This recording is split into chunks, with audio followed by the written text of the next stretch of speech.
YouTube channel तो लेकर आ गई हूँ आज मैं माई classmate from far far away का 18th एपिसोड। लेकिन अगर आपने इससे पहले के एपिसोड्स नहीं देखे हैं तो आई सजेस्ट पहले आप उन्हें देख लें, लिंक आपको डिस्क्रिप्शन में मिल जाएगा। और अगर अभी तक आपने मेरे चैनल को सब्सक्राइब नहीं किया है तो चैनल को सब्सक्राइब कर दो, बेल आइकन प्रेस कर दो, जिससे आने वाली वीडियोस की नोटिफिकेशन आपको मिल जाए। एपिसोड स्टार्ट होता है और हमें सीन दिखाया जाता है कि फैनगाई और लीफेंग जो है वो बहुत दिनों के बाद आपस में मिलजुल कर रहे होते हैं। और यहाँ बातों बातों में हमें पता लगता है कि जब फैनगाई यूएस में थी तब उससे कांटेक्ट में रहने वाली सिर्फ इकलौती दोस्त लीफेंग थी और वो उसकी बहुत ज्यादा क्लोज फ्रेंड है। तो वो उससे बातों बातों में बता देती है कि ये हाल इन दिनों कॉलेज नहीं आ रहा है, उसकी तबीयत खराब है, तो तुम्हें उससे फोन करके उससे पूछना चाहिए। जिससे फैनगाई कहती है कि वो उसको परेशान नहीं करना चाहती क्योंकि वो नहीं चाहता कि वो उसके और उसके लवर के बीच में आए। जिस पे लीफेंग कहती है कि ये तो गलत बात है, पहले तुम और वो एक दूसरे को कितना लाइक करते थे, तुम्हारे यूएस जाने के बाद ही गुई को मौका मिला है यालन के पास आने का, तो तुम्हें एक बार उससे बात करनी चाहिए। वो उसे मनाने लगती है और फिर हमें नेक्स्ट सीन में दिखाया जाता है जहां एरका जो है वो जिंगजिंग से कह रहा होता है कि कोई ये हालन अपने लैपटॉप का पासवर्ड कैसे रख सकता है। मतलब गुई वहीं सामने बैठी होती है और वो दोनों के दोनों टॉन्ट कस रहे होते हैं क्योंकि गुई ने अपने लैपटॉप का पासवर्ड ये हालन रखा होता है, जिसकी वजह से ये हालन ने अपना नाम डालते ही उसका पासवर्ड ऑन कर दिया था, उसका लैपटॉप ऑन कर दिया था। और जिंगजिंग जो है उसे लेक्चर देने लगती है लव को लेकर और बहुत सारा लेक्चर झाड़ती है उसको ये हालन को लेकर। उसके बाद गुई जो है वो ईरा के पास भी जाती है और ईरा भी उसे लव से रिलेटेड बहुत लंबा लेक्चर देती है, मतलब उसे एडवाइस देती है, समझाती है। और फिर दिखाया जाता है कि यूजन भी उसे एडवाइस दे रहा होता है लव को लेकर, ये हालन को लेकर सारी चीजें बताने के लिए कह रहा होता है। दूसरी साइड हमें फैनगाई को दिखाया जाता है जो कि सस्पिशियस तरीके से किसी को फोन करके किसी का वेट कर रही होती है और कोई इंसान आकर ना उसे एक फाइल थमाता है और उसको लेकर वो चुपचाप निकल जाती है और लैब पहुंचकर वो फाइल वो जिन को दिखाती है। तो जिन उस फाइल को देखने के बाद उसे टीम लीडर बना देता है उस रिसर्च का, जिससे वहां पे एक और स्टाफ होता है उसको बहुत ज्यादा बुरा लग रहा होता है कि बहुत जल्दी ही फैनगाई जो है वो उस रिसर्च की लीडर बन गई। और यहाँ दिखाया जाता है कि ये हाल ने अपने फोन को बंद रखा होता है, तो वो जैसे ही ऑन करता है ना उसे गुई के बहुत सारे मैसेजेस मिलते हैं, जिसमें एक में गुई उसे मिलने का पूछ रही होती है। तो ये हालन उसे मैसेज कर देता है। तो गुई जब उस मैसेज को पढ़ती है तो उसे पता लगता है कि हालन अभी उससे नहीं मिलना चाहता है, वो डिस्टेंस बना के रखना चाहता है। तभी दिखाया जाता है कि ये हालन अपने गेट को चेक करता है, वहां पे फैनगाई आई होती है और वो उसे अपने साथ हैंग आउट करने के लिए बुला रही होती है। तो ये हालन पहले तो मना करता है, बहुत सारे बहाने मारता है, पर जैसे ही फैनगाई फोर्स करती है तो वो मान जाता है। इसके बाद नेक्स्ट सीन में दिखाया जाता है जहां गुई जो है वो फोन चेक कर रही होती है अपना कि क्या यार ने उसे मैसेज किया है या नहीं, और वहीं कैंटीन में बैठकर वो उसे मिस कर रही होती है कि पहले कुछ दिनों तक उनका रिलेशनशिप कितना ज्यादा अच्छा था और अब यार ने उससे बात भी नहीं करा है। तब उसके पास यूचैन आता है और कहता है कि तुम उसे मिस कर रही हो क्या, अगर मिस कर रही हो तो उससे बात कर लो। तो गुई कहती है मुझे ऐसा लगता है ना कि उसे मेरे बारे में कुछ पता लग गया। और ये जानने के बाद तो यूचैन बहुत ज्यादा हैरान होता है और कहता है कि अब इसका मतलब तुम्हारा नेक्स्ट कदम ये होगा कि तुम उसे मार दोगी, तुम उसका खत्म कर दोगी, मतलब उसका मुंह बंद रखने के लिए उसके बारे में तुम्हारे बारे में किसी को ना पता लगे, इस वजह से तुम इतनी निर्दयी कैसे हो सकती हो। और फिर वो बहुत ही डरावनी तरीके से कहता है कि उसे कितना पता है। तो गुई कहती है उसे नहीं पता कि उसे कितना पता है। तो यूचैन कहता है कि उससे मिलो फिर बात निकाल पाओ। तो गुई कहती है कि वो उससे मिलना नहीं चाहता। तो यूचैन फिर उसे कहता है कि उसे थोड़ा सा वेट करना चाहिए और ये हालन को थोड़ा सा टाइम देना चाहिए, जिसमें गुई मान जाती है और फिर से ये हालन को याद करने लगती है। और फिर नेक्स्ट सीन में दिखाया जाता है कि फैनगाई और ये हालन जो है वो मूवी देखकर वापस आ रहे होते हैं। तभी एक पोस्टर को जिसमें एलियन से रिलेटेड मूवी थी उसे देखकर ये हालन को गुई की याद आने लगती है कि जैसे कैसे उन्होंने साथ में ये एलियन वाली मूवी देखी थी और उस टाइम पे ये हालन ने उसे किस किया था, और वही चीजें देखकर वो प्रेजेंट में खो जाता है। और फिर हमारी फैनगाई जो है उसे होश में लाती है और फिर दोनों के दोनों ना साइड में बात करने के लिए चले जाते हैं। और यहाँ वो लोग ना गुई के बारे में ही बात कर रहे होते हैं कि कैसे 16 साल की उम्र तक वो उनकी जैसी ही सिली स्टूपिड सी बनी रहती थी और अचानक से कैसे मैच्योर हो गई। और इस बात से यह हालन को थोड़ा थोड़ा तो उस वे में दिमाग जा रहा होता है उसका। तो यह हालन और कुछ ज्यादा सोच पाता कि फैनगाई उससे पूछती है कि क्या मैं तुम्हारी फीमेल फ्रेंड बन गई ना।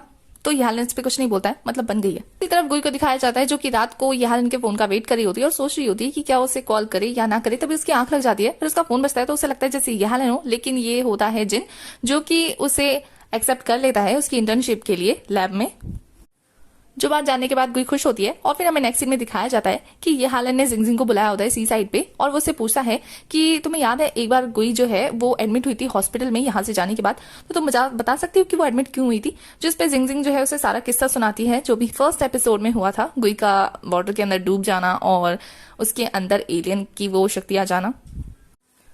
और जिंगजिंग ये भी बताती है कि उसने अंडर वाटर से ऊपर आना मतलब इम्पॉसिबल था, जहां पे वो डूबने वाले होते हैं वो कभी जिंदा वापस नहीं आ सकते, पर फिर भी गुई वापस आई। तो इस बात को सुनकर यहालन शॉक होता है और फिर यहालन जो है इसी बात को कंफर्म करने के लिए एक डॉक्टर के पास जाता है और डॉक्टर भी उसे बताता है कि इतने ज्यादा डीप जाने के बाद ना इंसान ऊपर नहीं आ सकता है, बहुत ज्यादा कम ऑक्सीजन होता है वहां पे, तो बचने की कोई चांसेस होते ही नहीं है, तो ये तो मुश्किल है।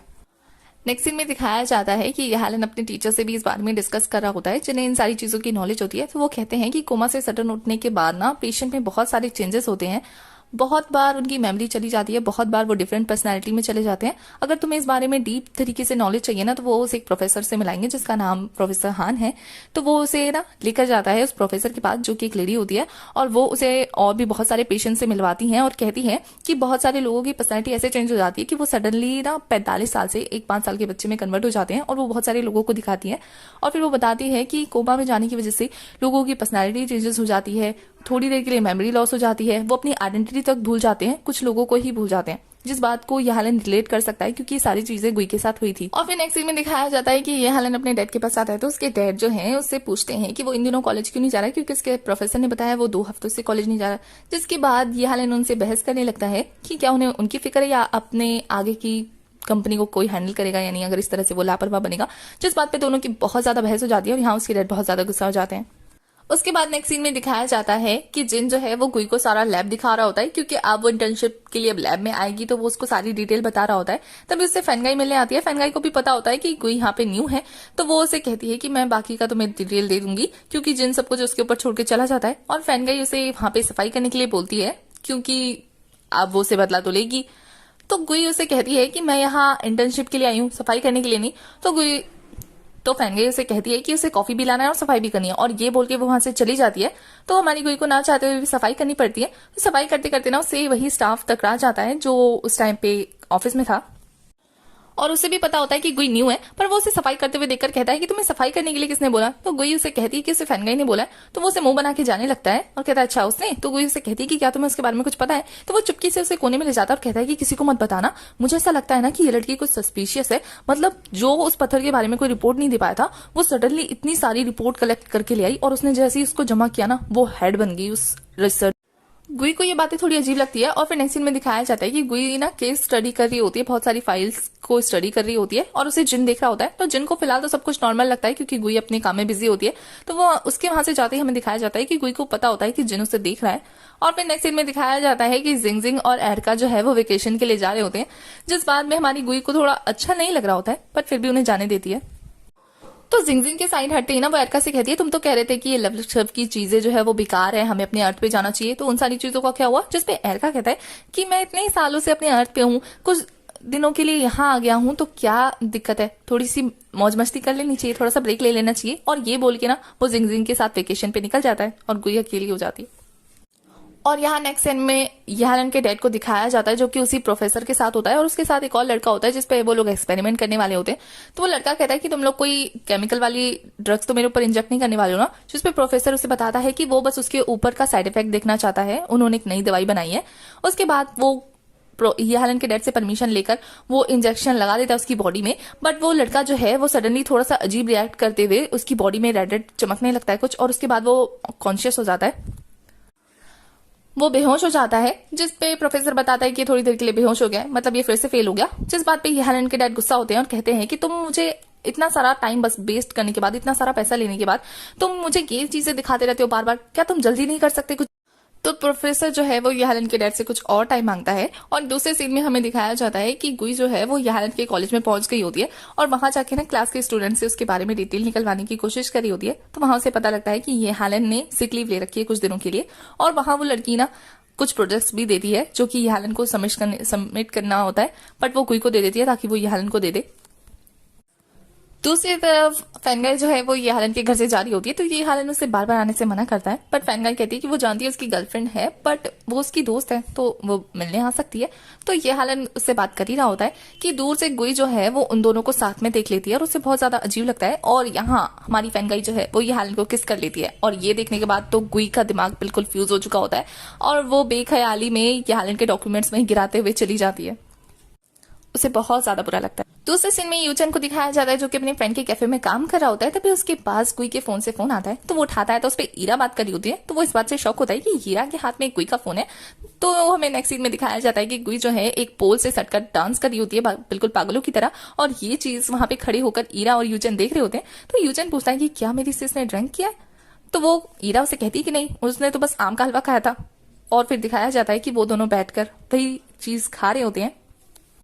जब गुई ने उसे सारी रामकथा सुनाई होती है ईरा को, और ईरा कहती है कि किसी भी रैंडम लड़की की वजह से तुम उसके बारे में ऐसा कैसे सोच सकती हो, जिसपे गुई उसे कहती है कि वो रैंडम लड़की नहीं थी। और फिर वो बोलते बोलते ना अजीब सा बिहेव करने लगती है, क्योंकि यहाँ दिखाया जाता है कि फैनगाई ने उस पत्थर के ऊपर ड्रिल स्टार्ट कर दी होती है, जिससे हमारी गुई का सारा सिस्टम हिल जाता है और फिर वो अजीबोगरीब बिहेव करने लगती है, जिससे ईरा को उसे संभालना मुश्किल हो रहा था और बेचारी बहुत ज्यादा पागलों की तरह हरकत करने लगती है। और ईरा कहती है बस इतना ही हुआ था। और ये बातें जानने के बाद तो यूचन को उसका हाल याद आ जाता है और बेचारा डर के मारे पीछे होने लगता है और कहता है कि ये ना पक्का ये हेलन से नाराज है, अगर ये इसी तरीके से अपने अंदर वो बात बिठा के रखेगी ना तो पक्का ये वॉल्केनो की तरफ फूट जाएगी। और फिर वो डरते डरते बिहेव करने लगता है। तो हमारी ईरा का रिएक्शन जस्ट लाइक कि दोनों भाई बहन एक जैसे क्यों है। और यहाँ हमारी जो गुई है वो ऐसे अजीबोगरीब बिहेव करते करते ना गिर जाती है। तो वो दोनों के दोनों से उठाने आते हैं और हमारा यूचन जैसे ही उसे संभाल कर ले जाने की कोशिश करता है तो गुई उसी पर अटैक कर देती है और कहती है कि तुम मेरे भाई नहीं हो, तुम मेरे दुश्मन हो, और बहुत ही अजीबोगरीब बातें करने लगती है। बट यहाँ जैसे ही फैनगाई का काम खत्म हो जाता है, वो लाइट ऑफ करके लैब से चली जाती है, तो यहाँ गुई भी नॉर्मल होकर बेहोश हो जाती है, जिससे ईरा और यूचन को कुछ भी समझ में नहीं आता। और फिर वो दोनों के दोनों जैसे तैसे उसे घर पर ले जाते हैं, उसकी सेवा पानी करने लगते हैं। तो यूचन कहता है कि तुम इसका ख्याल रखो ईरा को, और मैं जा रहा हूँ हेलन को ढूंढने। जिस पे ईरा कहती है कि तुम क्या करोगे इसे ढूंढकर? तो वो कहता है मैं उसे मार डालूंगा, उसकी हिम्मत कैसी मेरी बहन को परेशान करने की। और यहाँ वो दोनों आपस में बहस करने लगते हैं, बट यूचन ईरा की नहीं सुनता, वहां से चला जाता है। तो ईरा उसे बेवकूफ कहती है और उसके जाते ही ना गुई को होश आ जाता है। और गुई को होश में आते हुए देखकर हमारी ईरा उससे पूछती है कि क्या वो उसे एक सवाल कर सकती है। वो उसे पूछना चाहती है कि गुई कौन है। और इसी के साथ शिफ्ट होता है और हमें दिखाया जाता है कि यूचन जो है ये हेलन के घर पहुंचकर सीधा उस पर टूट पड़ता है और दोनों के दोनों एक दूसरे से लड़ाई स्टार्ट कर देते हैं। बिल्कुल ऐसा लग नहीं रहा था कि ये दोनों कभी दोस्त थे, दुश्मनों की तरह लड़ाई स्टार्ट कर देते हैं। और यहाँ गुई ईरा से पूछती है कि उसका ऐसा पूछने की वजह से ये तो नहीं कि वो डिस्ट्रिक्ट 7 की मेंबर है तो वो उसे सस्पेक्ट लिस्ट में डाल रही है। जिसपे ईरा उसे कहती है कि वो उसकी दोस्त भी तो है, पर उसके इतने सारे सीक्रेट्स हैं उसे लग नहीं रहा कि वो फ्रेंड्स हैं। जिसपे गुई उसे जैसे तैसे समझाती है और ईरा वहां से गुस्से में जाने लगती है। उसे अपने सवालों का जवाब तो मिलता नहीं है तो वो चली जाती है। और यहाँ लड़ाई खत्म होने के बाद यूचन जो है वो ये हेलन से पूछ रहा होता है कि सच सच बताओ फैनगाई और तुम कौन हो एक दूसरे के। जिसपे ये हेलन कहता है कि हम बस दोस्त हैं। जिसपे यूचन कहता है दोस्त किस नहीं कर रहे होते हैं। तो ये हेलन कहता है तुम्हें कैसे पता? तो कहता है गुई ने बताया, उसने तुम दोनों को देख लिया था साथ में किस करते हुए। जिसपे ये हेलन कहता है मैं तो भूल ही गया था कि उसने देख लिया था। तो यूचन कहता है जाओ और जाके गुई को एक्सप्लेन करो सारी चीजें, तुम्हारी वजह से कितनी तकलीफ में है वो। तो ये हेलन कहता है कि मैं उससे बात नहीं करूंगा जब तक कि वो मुझे नहीं बता देती कि वो कौन है। जिस पे यूचन घबरा जाता है और फिर हेलन कहता है मुझे ऐसा क्यों लग रहा है कि तुम्हें भी पता है कि वो कौन है, तो ये बेहतर रहेगा कि तुम मुझे बता दो। तो यूचन जो है वो बहाना मारने लगता है और फिर बहाना मारते वहां से घबराते हुए जाने लगता है और ये हेलन उसकी सारी चीजों को नोट करने लगता है। और यूचन के जाते ही ये हेलन सोचता है कि पास में उसने फैनगाई को साफ साफ बता दिया था कि वो दोस्त है, और फैनगाई के वहां से जाते ही उसे अपने वो प्रोजेक्ट के उड़ते हुए पेजेस भी मिल गए थे, जिससे उसे भी पता लग गया था कि कोई आसपास आई होगी। और यहाँ कोई अपने लैपटॉप में वीडियो रिकॉर्ड कर दिया है, लव से रिलेटेड बातें कर दिया और कहती है कि जब कोई आपको किस करता है तब आपको ये चीज स्वीट लगती है, लेकिन जब आप किसी को लाइक कर रहे होते हो और वो किसी और को किस करता है तो ये चीजें बहुत ज्यादा हर्ट करती हैं। और ये सारी इमोशन उसने अर्थ में रहते हुए सीख लिए हैं और उसे ये चीजें बहुत ज्यादा इफेक्ट कर रही हैं।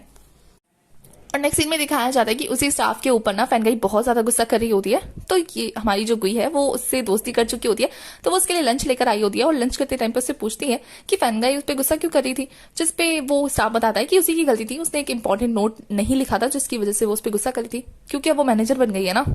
तो गुई कहती है कि मैनेजर, तो वो कहता है हाँ यहाँ पे ना एक सीक्रेट रिसर्च चल रही है जिसके लिए इन्वेस्टर चाहिए था, और फैनगाई एक बहुत बड़े इन्वेस्टर को लेकर आई थी जिसने इन्वेस्ट किया, और इसके बाद फैनगाई को यहाँ पर प्रोजेक्ट मैनेजर बना दिया गया है। जिस बात को सुनकर गुई को कुछ तो गड़बड़ लग रही होती है। नेक्स्ट सीन में दिखाया जाता है कि ईरा जो है गुई की फाइल देखकर और गुई की फोटो देखकर अपने एक मेंबर को गुई के बारे में इन्वेस्टिगेशन करने के लिए कहती है। और फिर नेक्स्ट सीन में दिखाया जाता है कि गुई जो है ऑफिस में काम कर रही होती है और सब लोग अपना काम निपटाकर जैसे ही वहां से चले जाते हैं ना, तो गुई मौका पाकर लैब में जाने लगती है अंदर पता करने के लिए कि वो सीक्रेट रिसर्च कहाँ पे चल रही है। और दूसरी तरफ से प्रोफेसर भी अपना काम खत्म करके वापस आ रहा होता है और वो दोनों के दोनों एक पॉइंट पर ना ऐसा लगता है कि आकर मिलने वाले हैं, बट हमारा एपिसोड यहीं खत्म हो जाता है। तो एपिसोड 18 की एक्सप्लेनेशन होती है खत्म। आगे की कहानी के लिए आपको नेक्स्ट एपिसोड तक वेट करना होगा। तब तक के लिए बाय। और अगर अभी तक मेरे चैनल को सब्सक्राइब नहीं किया है तो चैनल को सब्सक्राइब कर दो, बेल आइकन प्रेस कर दो, जिससे आने वाली वीडियोस की नोटिफिकेशन आपको ऐसे ही मिलती रहे। और एक इन्फॉर्मेशन मुझे आपसे लेनी है कि इस ड्रामा में आपको सबसे इंटरेस्टिंग जोड़ी किसकी लगी।